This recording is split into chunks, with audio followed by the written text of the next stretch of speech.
എല്ലാവർക്കും നമസ്കാരം. Ritz online ക്ലാസ്സിൻ്റെ ഭാഗമായി നടന്ന 9ാമത്തെ മോക്ക് ടെസ്റ്റിൻ്റെ ക്വസ്റ്റ്യൻ പേപ്പർ ഡിസ്കഷനാണ് ഇന്നത്തെ വീഡിയോയിൽ. ടോട്ടലായിട്ട് 50 ചോദ്യങ്ങളാണ് ഉണ്ടായിരുന്നത്. 30 ചോദ്യങ്ങൾ ഇന്ത്യൻ പോളിറ്റി ആൻഡ് കോൺസ്റ്റിറ്റ്യൂഷനിൽ നിന്നും, 10 ചോദ്യങ്ങൾ ലോ ഓഫ് ക്രൈംസിൽ നിന്നും, 10 ചോദ്യങ്ങൾ അരിത്മെറ്റിക് ആൻഡ് മെൻ്റൽ എബിലിറ്റിയിൽ നിന്നുമാണ് ഇപ്രാവശ്യം ചോദിച്ചിരുന്നത്. ടോട്ടൽ ഡ്യൂറേഷൻ 30 മിനിറ്റ് ആണ്. നമുക്ക് ആദ്യത്തെ ക്വസ്റ്റ്യനിലോട്ട് പോകാം. First question: The power to decide an election petition is vested in. So election petition decide ചെയ്യാനുള്ള പവർ ആരുടെ ആണെന്നാണ് ചോദ്യം. കറക്റ്റ് ആയിട്ടുള്ള ആൻസർ ഹൈക്കോർട്ടാണ്. ഹൈക്കോടതികൾക്കാണ് ഈ പവർ ഉള്ളത്. അപ്പോൾ അതത് സ്റ്റേറ്റുകളിൽ ഇലക്ഷൻസ് നടക്കുകയാണെങ്കിൽ അവിടെ എന്തെങ്കിലും ഡിസ്പ്യൂട്ട്സ് ഉണ്ടാവുകയാണെങ്കിൽ അത് തീരുമാനിക്കാനുള്ള പവർ, ഇലക്ഷൻ പെറ്റീഷൻ, അത് നമ്മൾ ഫയൽ ചെയ്യുന്നത് ഹൈക്കോടതിയിലാണ്. Okay, right. രണ്ടാമത്തെ ചോദ്യം: Who among the following is not Which among the following is not a reasonable restriction? ഇതിനകത്ത് ഏതാണ് നമ്മൾ ആർട്ടിക്കിൾ 19ൻ്റെ അകത്ത് നമുക്കറിയാം കുറച്ച് റീസണബിൾ റെസ്ട്രിക്ഷൻസ് കൊടുത്തിട്ടുണ്ട് അല്ലേ. അപ്പം ഇതിൻ്റെ അകത്ത് ഏതാണ് ആർട്ടിക്കിൾ 19 ക്ലോസ് 2 കുറച്ച് റീസണബിൾ റെസ്ട്രിക്ഷൻസ് കൊടുത്തിട്ടുണ്ട്. അപ്പോൾ ഇതിൻ്റെ അകത്ത് ഏതാണ് അല്ലാത്തത്, നോട്ട് എ റീസണബിൾ റെസ്ട്രിക്ഷൻ എന്നാണ് ചോദിക്കുന്നത്. അപ്പോൾ കറക്റ്റ് ആയിട്ടുള്ള ആൻസർ ഇതിൻ്റെ അകത്ത് sovereignty and integrity of states ആണ്. കാരണം അങ്ങനെ ഒരു റീസണബിൾ റെസ്ട്രിക്ഷൻ ഇല്ല. Sovereignty and integrity of India ഉണ്ട്, പിന്നെ friendly relation with foreign states all right, public order, decency and morality അതുമുണ്ട്. പിന്നെ നമുക്ക് ഉള്ളത് സെക്യൂരിറ്റി ഓഫ് ദി സ്റ്റേറ്റ് ആണ്, പിന്നെ ഡെഫമേഷൻ ഉണ്ട്, പിന്നെ ഇൻസൈറ്റ്മെൻറ്റ് ടു ആൻ ഒഫൻസ് ഉണ്ട്, കണ്ടംപ്റ്റ് ഓഫ് കോർട്ട് ഉണ്ട്. അപ്പോൾ ഈ പറയുന്നതെല്ലാമാണ് reasonable restrictions. Sovereignty and integrity of states എന്നുള്ള ഒരു റെസ്ട്രിക്ഷൻ നമുക്ക് ഇല്ല. മൂന്നാമത്തെ ചോദ്യം: prohibition of double jeopardy is provided under which provision of the Indian constitution? So നമുക്കറിയാം ഡബിൾ ജിയോപാർഡി എന്നുള്ളത് കൊടുത്തിരിക്കുന്നത്, പ്രൊഹിബിഷൻ ഓഫ് ഡബിൾ ജിയോപാർഡി കൊടുത്തിരിക്കുന്നത് ആർട്ടിക്കിൾ 20ലാണ്. ആർട്ടിക്കിൾ 20 ക്ലോസ് 2ലാണ് ഈ ഒരു പ്രൊവിഷൻ നമുക്ക് ഇന്ത്യൻ കോൺസ്റ്റിറ്റ്യൂഷനിൽ കാണാൻ കഴിയുന്നത്. ഓൾറൈറ്റ്. ഇനി നാലാമത്തെ ചോദ്യം: the concept of procedure established by law is borrowed from the constitution of. ഇത് പ്രൊസീജിയർ എസ്റ്റാബ്ലിഷ്ഡ് ബൈ ലോ എന്നുള്ളത് ഏത് രാജ്യത്തിൻ്റെ കോൺസ്റ്റിറ്റ്യൂഷനിൽ നിന്നാണ് ബോറോ ചെയ്തതെന്നാണ് ചോദ്യം. കറക്റ്റ് ആയിട്ടുള്ള ആൻസർ ഇസ് ജപ്പാനിൽ നിന്നാണ് നമ്മൾ പ്രൊസീജിയർ എസ്റ്റാബ്ലിഷ്ഡ് ബൈ ലോ എന്നുള്ളത് ബോറോ ചെയ്തത്. USA അത് ഡ്യൂ പ്രോസസ് ഓഫ് ലോ ആണ്. ഓക്കെ, ഡ്യൂ പ്രോസസ് ലോ ആണ് USA-ലുള്ളത്. നമുക്കുള്ളത് പ്രൊസീജിയർ എസ്റ്റാബ്ലിഷ്ഡ് ബൈ ലോ ആണ്. അഞ്ചാമത്തെ ചോദ്യം: India is an indestructible union of destructible states ആണ് കറക്റ്റ് ആയിട്ടുള്ള answer. India is a indestructible union of destructible state. ഇന്ത്യൻ്റെ അകത്ത് നമ്മൾ ആർട്ടിക്കിൾ 1ൻ്റെ അകത്ത് പറയുന്നുണ്ട് India that is Bharat shall be a union of states. അപ്പോൾ യൂണിയൻ ഓഫ് സ്റ്റേറ്റ്സ് എന്നുള്ളതിൻ്റെ അർത്ഥം എന്ന് വെച്ചിട്ടുണ്ടെങ്കിൽ നമ്മുടെ സ്റ്റേറ്റ്സിന് വിട്ടുപോകാൻ കഴിയില്ല. യൂണിയൻ്റെ അകത്ത് നിന്ന് സ്വന്തമായിട്ട് വിട്ടുപോകാനുള്ള ഒരു അധികാരവും സ്റ്റേറ്റ്സിനില്ല. സ്റ്റേറ്റ്സ് എന്ന് പറയുന്നത് ഒരു അഡ്മിനിസ്ട്രേറ്റീവ് കൺവീനിയൻസിന് വേണ്ടി മാത്രം ഉണ്ടാക്കിയ ഒരു ഒരു ഒരു ഒരു ഒരു എൻറ്റിറ്റിയാണ് സ്റ്റേറ്റ്സ് എന്ന് പറയുന്നത്. ഓൾറൈറ്റ്. സോ നമ്മുടെ India is an indestructible union with destructible States എന്നുള്ളത്. കാരണം ഇന്ത്യൻ പാർലമെൻറ്റിന് ഏത് സമയം വേണമെങ്കിലും നമ്മുടെ സ്റ്റേറ്റ്സിൻ്റെ ബൗണ്ടറീസ് ഡിസൈഡ് ചെയ്യാനോ അല്ലെങ്കിൽ പുതിയ സ്റ്റേറ്റ്സ് ഫോം ചെയ്യാനോ അല്ലെങ്കിൽ ഉള്ള സ്റ്റേറ്റ്സിൻ്റെ ഏരിയ കുറയ്ക്കാനോ കൂട്ടാനോ അല്ലെങ്കിൽ ഈവൻ നമ്മുടെ സ്റ്റേറ്റുകളുടെ പേരുകൾ വരെ മാറ്റാനുള്ള പവർ നമ്മുടെ ഇന്ത്യൻ പാർലമെൻറ്റിനുണ്ട്. സോ അതുകൊണ്ടാണ് നമ്മൾ ഡിസ്ട്രക്റ്റബിൾ സ്റ്റേറ്റ്സ് എന്ന് പറയാനുള്ള കാരണം. ആറാം ചോദ്യം: which among the following is not a type of liberty promised under the constitution? നമ്മുടെ ഇന്ത്യൻ കോൺസ്റ്റിറ്റ്യൂഷൻ്റെ നമുക്കറിയാം പ്രിയാമ്പിളിൻ്റെ അകത്ത് liberty of thought, expression, belief, faith, worship എന്ന് പറഞ്ഞിട്ടുണ്ട്. അപ്പം ഇവിടെ ഇല്ലാത്തത് ഏതാണ്? ലിബർട്ടി ഓഫ് വോട്ടാണ്. ലിബർട്ടി ഓഫ് വോട്ട് എന്നുള്ളൊരു സംഭവം നമ്മുടെ പ്രിയാമ്പിളിൽ കൊടുത്തിട്ടില്ല. ഈക്വൽ പ്രൊട്ടക്ഷൻ ഓഫ് ലോസ് എന്നുള്ളത് ഏത് കോൺസെപ്റ്റാണ്? അമേരിക്കൻ കോൺസെപ്റ്റാണ്. അതൊരു പോസിറ്റീവ് കോൺസെപ്റ്റാണ്. അത് like shall be treated alike എന്നുള്ള ഒരു ഐഡിയ വരുന്ന ഒരു കോൺസെപ്റ്റാണ് ഈക്വൽ പ്രൊട്ടക്ഷൻ ഓഫ് ലോ എന്നുള്ളത്. ഓൾറൈറ്റ്. എട്ടാമത്തെ ചോദ്യം: which article provides for the abolishment of titles provide ചെയ്യുന്ന ആർട്ടിക്കിൾ ഏതാണ്? ആർട്ടിക്കിൾ 18 ആണ്. കുറേ തവണ ചോദിച്ച ചോദ്യം തന്നെയാണ്, എന്നാലും റിപ്പീറ്റഡ് ആയിട്ട് വരുന്നതാണ്. ആർട്ടിക്കിൾ 18 ആണ് അബോളിഷ്മെൻറ്റ് ഓഫ് ടൈറ്റിൽസിന് കൊടുക്കുന്ന ആർട്ടിക്കിൾ. ഓക്കെ. ആർട്ടിക്കിൾ 15 എന്താണ്? Prohibition of discrimination on the grounds of race, caste, sex, place of birth. Okay. And article 13 എന്താണ്? ആർട്ടിക്കിൾ 13 എന്ന് പറഞ്ഞാൽ laws inconsistent with the fundamental rights എന്താണ്? ഇൻവാലിഡ് ആയിരിക്കും എന്ന് പറയുന്നത്. And article 12 definition of state ആണ്. Alright. ഒമ്പതാമത്തെ ചോദ്യം: right to education became a fundamental right by virtue of. Right to education fundamental right എങ്ങനെയാണ് ആയത്? 86th കോൺസ്റ്റിറ്റ്യൂഷണൽ അമെൻമെൻറ്റ് വഴി 2002 ഫണ്ടമെന്റൽ റൈറ്റ്സ് ആർട്ടിക്കിൾ 21A നമ്മുടെ കോൺസ്റ്റിറ്റ്യൂഷനിൽ ആഡ് ചെയ്തത്. ഓൾറൈറ്റ്.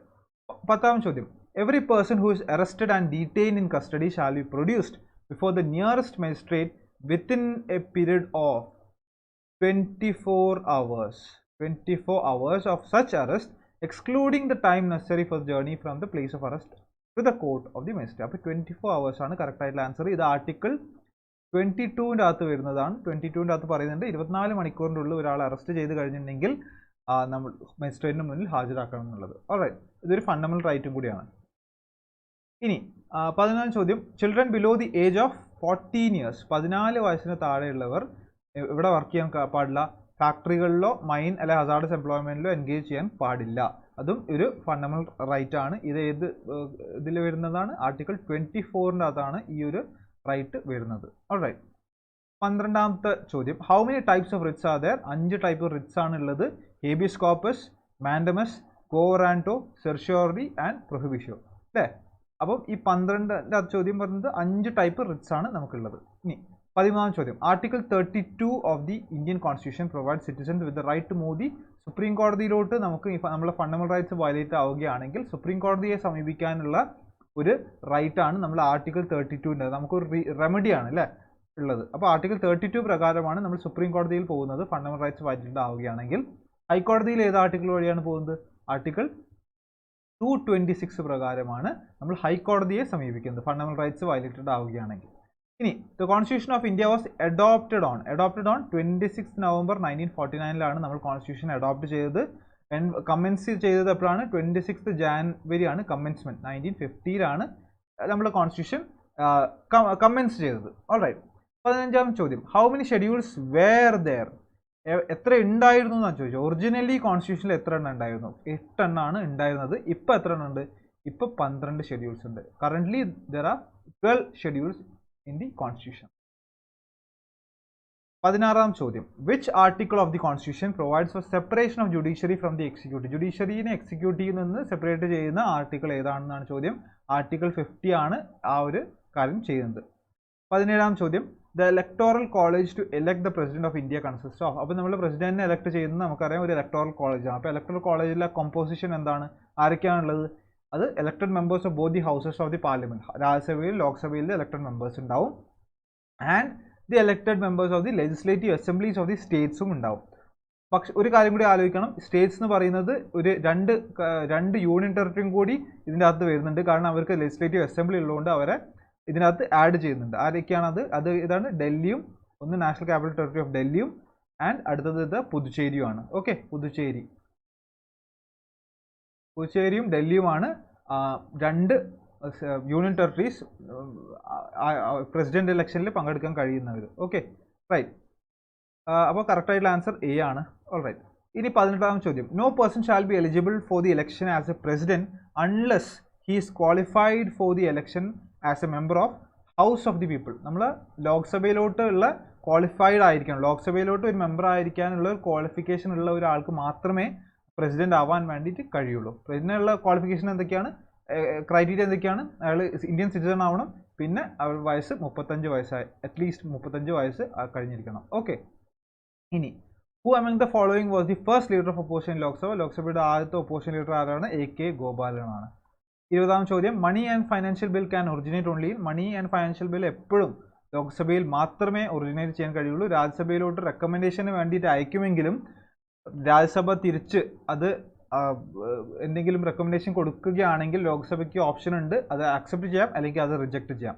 അപ്പം അതിനുള്ള ഡിസ്ക്രിഷണറി പവർ ലോക്സഭയുടെ കയ്യിലാണുള്ളത് മണി ബിൽ ആൻഡ് ഫൈനാൻഷ്യൽ ബിൽസിന്റെ കാര്യത്തിൽ.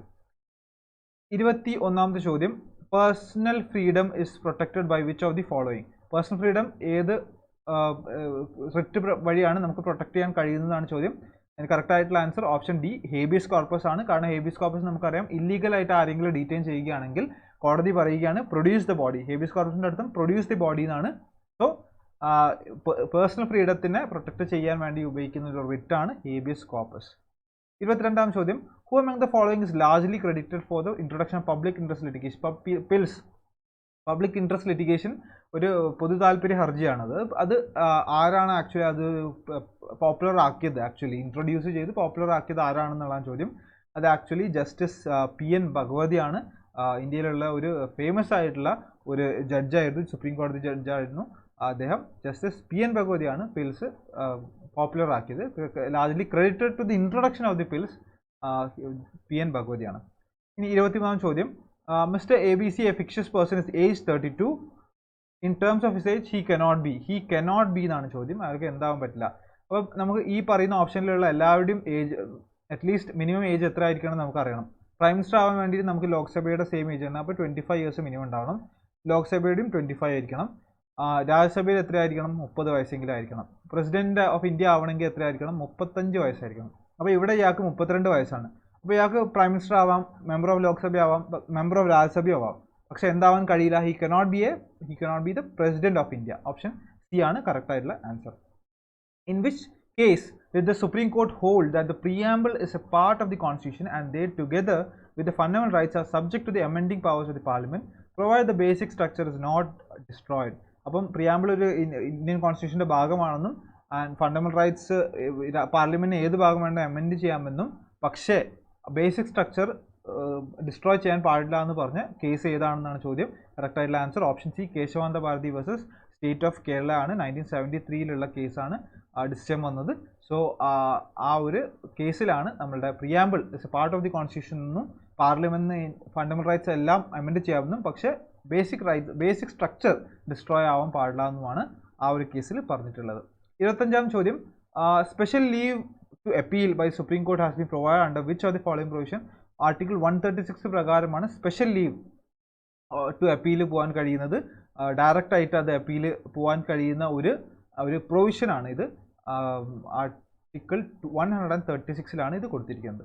26-ാം ചോദ്യം, Supreme Court of India is the considered statement. Supreme Court of India is the highest court of appeals. അത് correct ആണ്. Supreme Court is the custodian of constitution. അതും correct ആണ്. Supreme Court's advice is binding on the president. അത് തെറ്റാണ്. അത് binding അല്ല.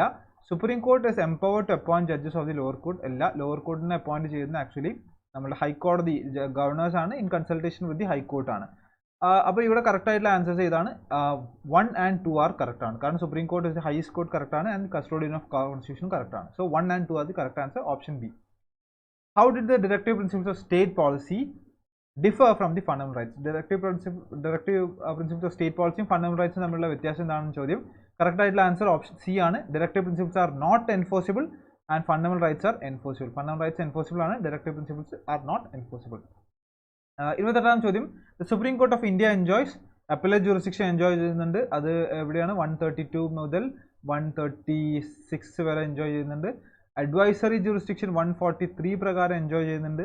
Original jurisdiction 131 പ്രകാരം enjoy ചെയ്യുന്നുണ്ട്. So all of the above ആണ് കറക്റ്റ് ആയിട്ടുള്ള answer. Privy purse paid to the rulers of princely states were abolished by. Privy purse എന്ന് പറഞ്ഞിട്ടുണ്ടെങ്കിൽ ആക്ച്വലി നമ്മുടെ ഇൻഡിപെൻഡൻസിന് കിട്ടിയതിന് ശേഷം കുറേ പ്രിൻസ്ലി സ്റ്റേറ്റ്സ് നമുക്ക് ഉണ്ടായിരുന്നു. അപ്പോൾ സർദാർ വല്ലഭായ് പട്ടേൽ ഒരു എഗ്രിമെന്റ് ഉണ്ടാക്കുകയാണ്. നമ്മുടെ government union of India actually ഈ പ്രിൻസ്ലി സ്റ്റേറ്റ്സ് ആയിട്ട് ഒരു എഗ്രിമെന്റ് ഉണ്ടാക്കുകയാണ്. അതായത് നമ്മൾ ഗവൺമെൻറ് ആക്ച്വലി എല്ലാ വർഷവും ഒരു particular specified sum of money ഇവർക്ക് കൊടുക്കും എന്നുള്ളത്. എല്ലാ വർഷവും ഇവർ ഇതിൻ്റെ നമ്മുടെ ഇന്ത്യയുടെ ഭാഗമായത് കൊണ്ട് ഇവർക്കുള്ളൊരു കോമ്പൻസേഷൻ പോലെ കൊടുക്കും എന്നുള്ളത് തീരുമാനിച്ചിരുന്നു. ആൻഡ് ഇത് ആക്ച്വലി 26th അമെൻമെൻറ്റ് വഴി ഇത് എന്തായി അബോളിഷ് ചെയ്തു. ഈ ഒരു എഗ്രിമെൻ്റ് എന്തായി അബോളിഷ് ചെയ്തു. അപ്പോൾ അതിനുശേഷം പിന്നെ ഗവൺമെൻറ് ഒന്നും കൊടുക്കാറില്ല. ഓൾറൈറ്റ്. സോ 26th അമെൻമെൻറ്റ് വഴിയാണ് ഈ പ്രിവി പേഴ്സ് എന്ന് പറയുന്ന സംഭവം അബോളിഷ് ചെയ്തത്. From which of the following constitution was the procedure of constitutional amendments borrowed? Constitutional അമെൻമെൻറ്റ്സിൻ്റെ പ്രൊസീജിയർ ഏത് കോൺസ്റ്റിറ്റ്യൂഷനിൽ നിന്നാണ് ബോറോ ചെയ്തത്? ആക്ച്വലി അത് ആൻസർ സൗത്ത് ആഫ്രിക്കൻ കോൺസ്റ്റിറ്റ്യൂഷൻ്റെ അകത്താണ് നമ്മൾ ഈ ഒരു പ്രൊസീജിയർ അമെൻഡ് ചെയ്യാനുള്ള കോൺസ്റ്റിറ്റ്യൂഷൻ അമെൻഡ് ചെയ്യാനുള്ള പ്രൊസീജിയർ ബോറോ ചെയ്തത്. ഓക്കെ. 31-ാം ചോദ്യം, നമ്മളിപ്പോൾ ലോ ഓഫ് ക്രൈംസിൽ എത്തിയിരിക്കുകയാണ്. 30-ാം ചോദ്യം 2 സ്റ്റേറ്റ്മെൻറ്റ്സ് തന്നിട്ടുണ്ട്. അത് ഏതാ കറക്റ്റ് എന്നാണ് കറക്റ്റായിട്ടുള്ള ഈ ക്വസ്റ്റ്യൻ്റെ ഉദ്ദേശം. First question, a criminal offence is committed only when an act which is forbidden by law is done voluntarily. അല്ലേ? Done voluntarily. രണ്ടാമത്തെ, ordinarily a crime is not committed if the mind of the person committing the act is innocent. അപ്പോൾ രണ്ടും കറക്റ്റാണ്. Both 1 and 2 are correct. 32-ാം ചോദ്യം, which section of the Indian Penal Code 1860 defines the term voluntarily? Voluntarily എന്നുള്ളത് നമ്മൾ Indian penal കോഡിൽ എവിടെയാണ് define ചെയ്യുന്നത്? ആക്ച്വലി സെക്ഷൻ 39-ൻ്റെ അകത്താണ് അത് ഡിഫൈൻ ചെയ്തിരിക്കുന്നത്, വോളണ്ടറിലി എന്നുള്ള ടേം. 33-ാം ചോദ്യം, from which of the following identify the article of the constitution of India which stipulates the president of India is except from operation of criminal law? നമ്മുടെ കോൺസ്റ്റിറ്റ്യൂഷനകത്ത് പ്രസിഡന്റിനെയും ഗവർണേഴ്സിനെയും protect ചെയ്യുന്നുണ്ട്. ഒരു ആർട്ടിക്കിൾ, അത് ഏതാണ് ക്രിമിനൽ ലോ എന്ന് protect ചെയ്യുന്നത്, ഏതാണ് article 361 ആണ്. അപ്പോൾ അവർ ഓഫീസിൽ ഇരിക്കുന്ന സമയത്ത് അവരുടെ ആ ഒരു ഒഫീഷ്യൽ ഡ്യൂട്ടിയുടെ ഭാഗമായി ചെയ്യുന്ന കാര്യങ്ങൾ എന്തെങ്കിലും ഒരു ക്രിമിനൽ ഒഫൻസ് ആവുകയാണെങ്കിൽ അവർക്ക് ആ ഒരു ഇമ്മ്യൂണിറ്റി ഉണ്ടാവുന്നുണ്ട്. ആർട്ടിക്കിൾ 361 പ്രകാരമാണ് ഈ ഒരു ഇമ്മ്യൂണിറ്റി അവർക്ക് കിട്ടുന്നത്. One of the essential conditions for an accused to be protected under mistake of law and bona fide acts is good faith ആണ്. ഗുഡ് ഫെയ്ത്ത് ഉണ്ടെങ്കിൽ നമ്മൾ ഒരു ആക്ട് അവർക്ക് ബോണഫൈഡ് മിസ്റ്റേക്ക് ഓഫ് ലോ എന്നുള്ളത് ഒരു one of the important conditions ആണ്. All right, അപ്പോൾ option A ആണ് കറക്റ്റ് ആയിട്ടുള്ള ആൻസർ. 35ാമത്തെ question, homicide can never be lawful. The statement is തെറ്റാണ്. കാരണം ഹോമിസൈഡ് ലോഫുൾ ആവുന്ന സിറ്റുവേഷൻസ് ഉണ്ട്. അത് നമ്മൾ പ്രൈവറ്റ് ഡിഫൻസിൻ്റെ അകത്ത് നമുക്ക് ഒരാളെ പ്രൈവറ്റ് ഡിഫൻസ് എംപ്ലോയ് ചെയ്യുമ്പോൾ നമുക്ക് ഒരാളെ കൊല്ലുന്ന കേസുകൾ വരെ ഉണ്ട്. നമുക്ക് ഒരാളെ കൊല്ലാൻ ഡെത്ത് വരെ ഒരാൾക്ക് കോസ് ചെയ്യാൻ പറ്റുന്ന സിറ്റുവേഷൻസ് ഉണ്ട്. അപ്പോൾ അത് ഒരു ലോഫുൾ ഹോമിസൈഡ് ആയിട്ടാണ് കണക്കാക്കുന്നത്. So homicide can never be lawful എന്നുള്ളത് ഇറ്റ്സ് എ ഫാൾസ് സ്റ്റേറ്റ്മെന്റ്. 36ാമത്തെ ചോദ്യം, which of the following maxim let the punishment be proportion to the crime എന്നുള്ളതിൻ്റെ ഇതിലാണ് വരുന്നതാണ് ചോദ്യം. കൽപ്പ പേന പെർ എസ്റ്റോ എന്നുള്ളതാണ്, കൽപ്പ പേന പാർ എസ്റ്റോ എന്നുള്ളതാണ് കറക്റ്റ് ആയിട്ടുള്ള ആൻസർ. ഓപ്ഷൻ ബി ആണ് കറക്റ്റ് ആയിട്ടുള്ള ആൻസർ. 37ാം ചോദ്യം, the term abet is general usage means assist and promote എന്നുള്ളതാണ്. അസിസ്റ്റ് ആൻഡ് എൻകറേജ്മെൻറ്റും കൂടി ഉണ്ട്. അബെറ്റ്മെൻറ്റിൻ്റെ അർത്ഥം വരുന്നത് എൻകറേജും കൂടി ചെയ്യുകയാണ്. സോ അസിസ്റ്റ് ആൻഡ് പ്രൊമോട്ട് ആണ് കറക്റ്റ് ആയിട്ടുള്ള ആൻസർ. 38ാം ചോദ്യം, when 2 or more persons agree to do or cause to be done an illegal act, it is called criminal conspiracy ആണ്. ക്രിമിനൽ കോൺസ്പിറസിയുടെ 2 or more ആളുകൾ തീരുമാനിക്കണം ഒരു ഇല്ലീഗൽ ആയിട്ടുള്ള ആക്ട് ചെയ്യാൻ വേണ്ടിയിട്ട്. അപ്പോൾ അതിനെയാണ് ക്രിമിനൽ കോൺസ്പിറസി എന്ന് പറയുന്നത്. Okay, the right of private defence and IPC is available for the protection of എന്തിൻ്റെയൊക്കെ പ്രൊട്ടക്ഷൻ ആണ്? നമ്മളുടെ ബോഡി പ്രൊട്ടക്ട് ചെയ്യാൻ ഓക്കെയാണ്. അതർ ഹ്യൂമൻസ്, വേറെ ആളുകളുടെ ബോഡി പ്രൊട്ടക്ട് ചെയ്യാൻ, നമ്മളുടെ പ്രോപ്പർട്ടി, വേറെ ആളുകളുടെ പ്രോപ്പർട്ടി. അപ്പോൾ ഓപ്ഷൻ എ ആണ് കറക്റ്റ് ആയിട്ടുള്ള ആൻസർ. അപ്പം ഇതൊക്കെയാണ് ഇതിൻ്റെ പ്രൈവറ്റ് ഡിഫൻസിൻ്റെ സ്കോപ്പ്. 40ാം ചോദ്യം, the number of persons required to constitute the offence of unlawful assembly. Unlawful assembly ആവണമെങ്കിൽ എത്ര വേണം? 5 or more persons എന്തായാലും ഉണ്ടാവും. ഓക്കെ, 41ാം ചോദ്യം, അപ്പോൾ നമ്മളിവിടെ അരിത്തമെറ്റിക് ആൻഡ് മെന്റൽ എബിലിറ്റിയിൽ എത്തിയിരിക്കുകയാണ്. അപ്പം നമ്മൾ ഇവിടെ കുറച്ച് അരിത്തമെറ്റിക് ഓപ്പറേഷൻസ് കൊടുത്തിട്ടുണ്ട്. അപ്പം അത് നമ്മൾ സോൾവ് ചെയ്യണമെങ്കിൽ നമ്മൾ ആദ്യം എന്ത് ചെയ്യണം? ബോർഡ് മാസ് എന്നുള്ള സംഭവം നമ്മൾ അറിഞ്ഞിരിക്കണം. അപ്പോൾ brackets of division, multiplication, addition and subtraction. അപ്പോൾ ഇവിടെ ഏതാണ് ആദ്യം ഉള്ളത്? ഡിവിഷൻ. അപ്പോൾ ആദ്യം നമ്മൾ ഡിവൈഡ് ചെയ്യണം. 5 divided by 5 എന്ന് പറഞ്ഞിട്ടുണ്ടെങ്കിൽ എത്രയാണ്? 1 ആണ് ആൻസർ അല്ലേ? 1. Okay, 5 divided by 5 1. ഇനി എന്താണ്? മൾട്ടിപ്ലിക്കേഷൻ വരുന്നത്. അപ്പോൾ 5 into 1, ഇവിടെ 5 divided by 1, ഇവിടെ 2 ഡിവൈഡ് ചെയ്തപ്പോൾ ഇവിടെ 1 ആയി. ഇനി 5 into 1 ചെയ്യണം. 5 into 1 എത്രയാണ്? 5 ആണ്. ഓക്കെ, ഇനി നമ്മൾ അഡിഷൻ ചെയ്യണം. 5 plus 5. അപ്പോൾ ഇവിടെ ഇത് ചെയ്തപ്പോഴത്തേലും ഇവിടെ ആൻസർ 5 ആയി. ഇനി 5 plus 5 എത്രയാണ്? 5 plus 5 is 10. ഇനി 10 minus 5. 10 minus 5 is 5. അപ്പോൾ കറക്റ്റ് ആയിട്ടുള്ള ആൻസർ ഇസ് ഓപ്ഷൻ ബി, 5 ആണ് കറക്റ്റ് ആയിട്ടുള്ള ആൻസർ.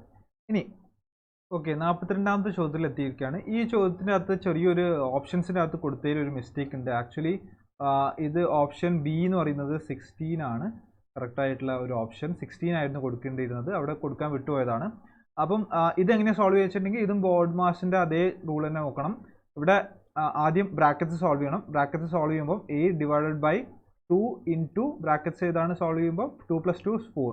ഓക്കെ, ദെൻ നമ്മൾ എവിടെയാണ്? ഡിവിഷൻ ആണ് പിന്നെ സോൾവ് ചെയ്യേണ്ടത്. അപ്പോൾ പിന്നെ division 8 divided by 2 is 4. 4 into 4 equal to 16. അപ്പോൾ കറക്റ്റ് ആയിട്ടുള്ള ആൻസർ ഇസ് ഓപ്ഷൻ ബി, 16 ആണ്. ഇവിടെ 1 ആണ് കൊടുത്തിരിക്കുന്നത്. കറക്റ്റ് ആയിട്ടുള്ള ആൻസർ ഇസ് ഓപ്ഷൻ 16 ആണ് കറക്റ്റ് ആയിട്ടുള്ള ആൻസർ. ഓക്കെ, 43ാം ചോദ്യം, ഇതും നമ്മുടെ ബോർഡ് മാസ് റൂൾ തന്നെയാണ്. അപ്പോൾ ആദ്യം ബ്രാക്കറ്റ് കംപ്ലീറ്റ് ചെയ്യണം. ബ്രാക്കറ്റ് കംപ്ലീറ്റ് ചെയ്യുന്നത് ബ്രാക്കറ്റിൻ്റെ അകത്ത് നോക്കുകയാണെങ്കിൽ ഏതാണ് ആദ്യം വരിക? 8 into 5 എന്നുള്ളതാണ്. മൾട്ടിപ്ലിക്കേഷൻ ആണ് ആദ്യം വരിക അല്ലേ? അഡിഷന് മുന്നേ മൾട്ടിപ്ലിക്കേഷൻ ആണ് വരിക.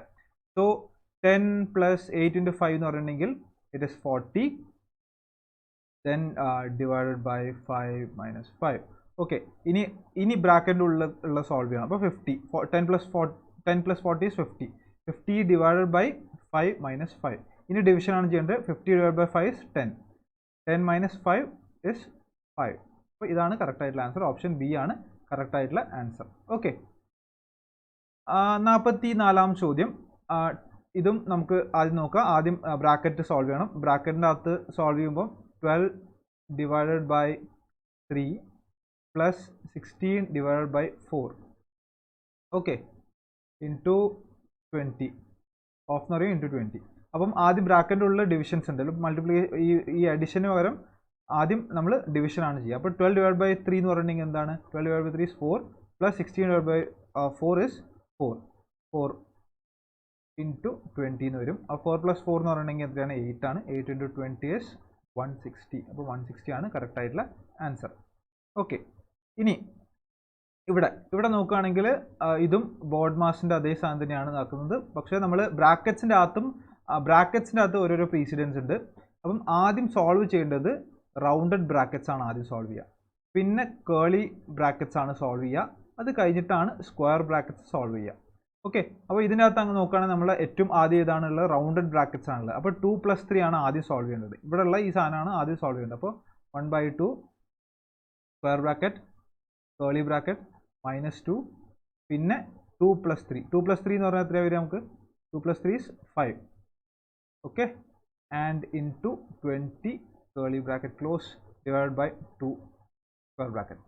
ഇനി നമ്മൾ ഇത് സോൾവ് ചെയ്യണം. ഇത് സോൾവ് ചെയ്യുമ്പോൾ എത്രയാണ് വരിക നമുക്ക്? നമ്മൾ ഈ 5 എന്ന് കിട്ടി. അടുത്തത് ഇത് മൾട്ടിപ്ലൈ ചെയ്യുക. അപ്പോൾ 2 × 5 × 20. അപ്പോൾ എത്രയാണ് വരിക? 1/2 square bracket curly bracket -2 × 5 -10 -10 × 20 is -200 divided by 2. Okay, അപ്പോൾ ഇത് ചെയ്യുമ്പോൾ 1/2 divided by 100 -100 എന്ന് കിട്ടും ഈക്വൽ ടു -50. -50 ആണ് കറക്റ്റ് ആയിട്ടുള്ള ആൻസർ, ഓപ്ഷൻ എ. ഓക്കെ, 46ാമത്തെ ചോദ്യം എത്തി. 46ാം ചോദ്യത്തിലകത്ത് Uday Vishal were talking to each other face to face at a crossing. If Vishal's shadow was exactly to the left of Uday, which direction was Uday facing? Okay, അപ്പോൾ നമുക്ക് തൽക്കാലം ഇത് ഉദയ് ആണെന്ന് പറയാം, ഇത് വിശാലാണെന്ന് പറയാം. ഓക്കെ, ഇനി എന്താ പറയുന്നത്? രാവിലെയാണ് ഇവർ സംസാരിക്കുകയാണ്. അപ്പം രാവിലെ സംസാരിക്കുമ്പം Vishal's shadow was exactly to the left of Uday. ഉദയുടെ ലെഫ്റ്റ് സൈഡിലോട്ടാണ് ഷാഡോ വരുന്നത്. ആരുടെ ഷാഡോ വരുന്നത്? വിശാലിൻ്റെ ഷാഡോ വരുന്നത് അല്ലേ? വിശാലിൻ്റെ ഷാഡോ ഉദയിൻ്റെ ലെഫ്റ്റ് സൈഡിലോട്ടാണ് വരുന്നത്. അപ്പോൾ ഷാഡോ ലെഫ്റ്റിലോട്ട് വരണമെങ്കിൽ എവിടെയായിരിക്കണം സൂര്യൻ ഉദിക്കേണ്ടത്? സൂര്യൻ ഇവിടെ നിന്നാണ് ഉദിക്കേണ്ടി വരിക, ഇവിടെ. അപ്പോൾ ഇത് ഈസ്റ്റ് ആണ്. ഓക്കെ, ഇത് ഈസ്റ്റ് ആണ്, ഇത് വെസ്റ്റ് ആണ്. ഇത് വെസ്റ്റ് ആണ്. സോ അപ്പം ഈ ഭാഗം നോർത്താണ്, ഇവിടെ സൗത്ത് ആണ്. അപ്പോൾ ഉദയ് എങ്ങോട്ടാണ് ഫേസ് ചെയ്യുന്നതെന്നാണ് ചോദ്യം. ഉദയ് നോർത്തിലോട്ടാണ് ഫേസ് ചെയ്യുന്നത്. അപ്പോൾ ഓപ്ഷൻ എ ആണ് കറക്റ്റ് ആയിട്ടുള്ള ആൻസർ. 47ാം ചോദ്യം Y is in the east of എക്സിലാണ് വൈ. അപ്പം നമ്മളിവിടെ എക്സ് എന്ന് ഇടുകയാണെങ്കിൽ വൈ ഈസ്റ്റ് ഓഫ് എക്സിൻ്റെ ഈസ്റ്റ് ഭാഗത്താണ് വൈ എന്ന് പറയുന്നത്. Okay, Y is in the east of X which is in the north of z. അപ്പോൾ z-ന്റെ നോർത്തിലാണ് x ഉള്ളത്. Okay, if p is in the south of z, p എന്ന് പറയുന്നത് is south of z, then in which direction of y is p? ഏത് direction? y-ന്റെ ഏത് ഡയറക്ഷനിലാണുള്ളത്? Okay, y. അപ്പോൾ ഇത് സൗത്ത് ആണ്, ഇത് വെസ്റ്റ് ആണ്. അപ്പോൾ സൗത്ത് വെസ്റ്റ് ഡയറക്ഷനിലാണ് ആരുള്ളത്? p ഉള്ളത്. Alright, so 47 answer option B south west ആണ്. ഇനി 48, if south east becomes north, north east become west and so on, what will west become? അപ്പോൾ നമുക്ക് നോക്കാം. സാധാരണ രീതിയിൽ നോർത്ത് ഇവിടെ നമ്മൾ എഴുതും, ഇവിടെ എന്ത് ചെയ്യും? ഇവിടെ ഈസ്റ്റ് എഴുതും, ഇവിടെ വെസ്റ്റ് എഴുതും, ഇവിടെ സൗത്ത് എഴുതും. ഓക്കെ, അപ്പോൾ ഇവിടെ ഇതെന്താണ്? ഇത് സൗത്ത് ഈസ്റ്റ് ആണ്, ഇത് സൗത്ത് വെസ്റ്റ് ആണ്, ആൻഡ് ഇവിടെ നോർത്ത് ഈസ്റ്റ് ആണ്, ആൻഡ് ഇത് നോർത്ത് വെസ്റ്റ് ആണ്. അപ്പോൾ ഇവിടെ കൊടുത്തിരിക്കുന്നത് സൗത്ത് ഈസ്റ്റ് ബിക്കംസ് നോർത്ത്. അപ്പോൾ ഈ സാധനം നോർത്തായി, ഇത് നോർത്തായി കഴിഞ്ഞാൽ, ആൻഡ് നോർത്ത് ഈസ്റ്റ് എന്നുള്ളത് വെസ്റ്റായി, ഇത് വെസ്റ്റായി. ഓക്കെ, ഇത് വെസ്റ്റായി. സൗത്ത് ഈസ്റ്റ് നോർത്തായി. സൗത്ത് ഈസ്റ്റ് നോർത്ത് ആകുമ്പോൾ നോർത്ത് വെസ്റ്റ് സൗത്ത് ആവും. ഓക്കെ, നോർത്ത് ഈസ്റ്റ് വെസ്റ്റ് ആണെന്ന് പറയും. നോർത്ത് ഈസ്റ്റ് വെസ്റ്റ് ആണെങ്കിൽ സൗത്ത് വെസ്റ്റ് എന്താവും? ഈസ്റ്റ് ആവും. What will west become? West എന്താണ്? വെസ്റ്റ് ഇതാവുക എന്നാണ് ചോദിക്കുന്നത്. അപ്പോൾ ഇത് നോർത്താണ്, ഇത് വെസ്റ്റ് ആണ്, ഇത് സൗത്ത് ആണ്, ഇത് ഈസ്റ്റ് ആണ്. അപ്പം വെസ്റ്റ് എന്താണ് സംഭവിക്കുക? West will become south east ആവും. അപ്പോൾ ഓപ്ഷൻ എ ആണ് കറക്റ്റ് ആയിട്ടുള്ള ആൻസർ. ഇനി a man walks 5 kilometre towards south and then turns to the right. അപ്പോൾ ആദ്യം അയാൾ സൗത്തിലോട്ട് 5 കിലോമീറ്റർ നടന്നു. Then he turns to the right. അയാളുടെ റൈറ്റ് എന്ന് പറഞ്ഞാൽ ഏതാണ്? ഇവിടെ ഇങ്ങനെയാണ് വരിക, റൈറ്റ്. 3 കിലോമീറ്റേഴ്സ് റൈറ്റ് കൂടെ നടന്നു. He turns to the left. പിന്നെ അവിടുന്ന് ലെഫ്റ്റ് ടേൺ ചെയ്തു. Walks 5 kilometres. Now in which direction is he from the starting place? Starting പ്ലേസിന് ഏത് ഡയറക്ഷനിലോട്ടാണെന്നാണ് ചോദ്യം. അപ്പോൾ കറക്റ്റ് ആയിട്ടുള്ള ആൻസർ പറഞ്ഞാണെങ്കിൽ ഇത് സൗത്ത് ആണ്, സൗത്ത് വെസ്റ്റിലാണ് അയാൾ ഉള്ളത്. ഓൾറൈറ്റ്. 50-ാം ചോദ്യം, ലാസ്റ്റ് ചോദ്യം. Rahul put his time piece on the table in such a way that 6 PM hour hand points to the north. 6 PM എന്നുള്ളത് നോർത്തിലോട്ട് പോകും. അപ്പോൾ നമ്മളൊരു ക്ലോക്ക് പോലെ വരയ്ക്കുകയാണ്. ക്ലോക്കിനകത്ത് 6 PM ഇവിടെ വരികയാണ്. ഇവിടെ 12, ഇവിടെ എത്ര വരും? ഇവിടെ 9 വരും, ഇവിടെ 3 വരും. ഓക്കെ. 6 PM എന്നുള്ളത് നോർത്തിലോട്ട് ഫേസ് ചെയ്തിട്ടാണ് വെച്ചിരിക്കുന്നത്. ഈ points hands to the north. In which direction the mins hand will be point at 9:15 PM ആകുമ്പോൾ എത്രയാണ് ആവുക എന്നാണ് ചോദിക്കുന്നത്. അപ്പോൾ 9:15 എന്ന് പറയുന്നത് ഇത് അവർ ഹാൻഡ്, 9:15 ഇത് മിനിറ്റ് ഹാൻഡ്. അപ്പം നോർത്ത്, ഈസ്റ്റ്, സൗത്ത്, വെസ്റ്റ്. അപ്പം 9:15 എന്നുള്ള സമയമാകുമ്പം ഈ മിനിറ്റ് ഹാൻഡ് ഏത് ഡയറക്ഷനിലാണ് പോയിന്റ് ചെയ്യുന്നതാണ്. അപ്പോൾ മിനിറ്റ് ഹാൻഡ് വെസ്റ്റ് ഡയറക്ഷനിലാണ് പോയിന്റ് ചെയ്യുന്നത്. ഓൾറൈറ്റ്. സോ ഇതാണ് നമ്മുടെ 50 ചോദ്യങ്ങൾ ഇപ്രാവശ്യത്തെ ആൻഡ് അതിൻ്റെ റിലേറ്റഡ് ആയിട്ടുള്ള ആൻസേഴ്സും. നിങ്ങൾക്ക് എന്തെങ്കിലും ഡൗട്ട്സ് ഉണ്ടെങ്കിൽ ഞങ്ങളായിട്ട് ബന്ധപ്പെടാം. അപ്പോൾ നമുക്ക് അടുത്തൊരു മോക്ക് ടെസ്റ്റിൻ്റെ ഡിസ്കഷനിൽ കാണാം. Thank you.